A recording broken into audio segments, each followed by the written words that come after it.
I used to work as a pizza delivery guy at Domino's. It was a stressful job, and the odd encounters I had during late-night deliveries were countless.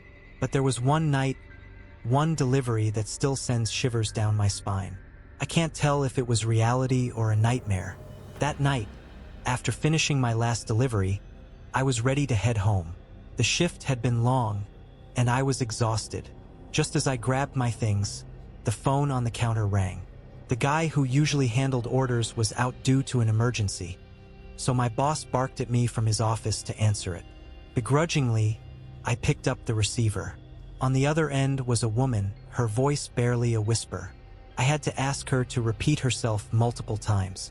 She finally managed to order a large pizza and gave me her address before abruptly hanging up. I didn't even get her name.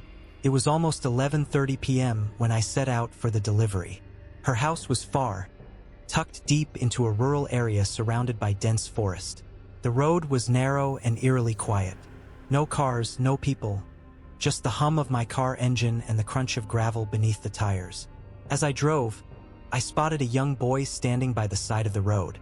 He looked to be about 10 years old, standing motionless, staring into the forest. Concerned, I stopped the car and rolled down the window. "Hey, are you okay? Do you need help?" I called out. No response. I asked him again, offering to give him a ride home. But he just stood there, his expression blank. Something about him unnerved me, and I decided to drive on. The address led me to a dilapidated house at the edge of the woods.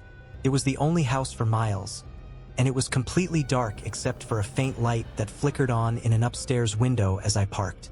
The place looked abandoned, but I told myself it was just another strange customer. I rang the doorbell and waited. No answer. I rang again, and after a moment, I heard slow, shuffling footsteps approaching. The door creaked open, and my heart stopped. Standing there was the same boy I had seen on the road. My mind raced. How had he gotten here so quickly? I tried to rationalize it. Maybe I was mistaken, maybe he had a twin, but deep down I knew something wasn't right. "Here's your pizza," I said, my voice trembling. "Are your parents home?" The boy didn't respond. He just stared at me with that same vacant expression.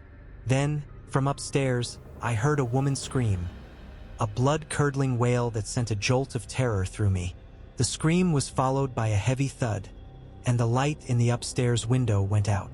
I dropped the pizza and bolted to my car. My hands shook as I fumbled with the keys, and I sped off, not daring to look back. Once I got home, I called the police and told them everything.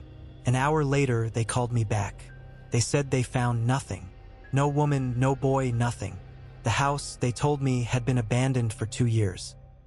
A family had once lived there, but one night, the husband murdered his wife and 10-year-old son before vanishing. Their bodies were discovered 3 days later, and since then, no one had dared to live in that house. Couldn't sleep that night.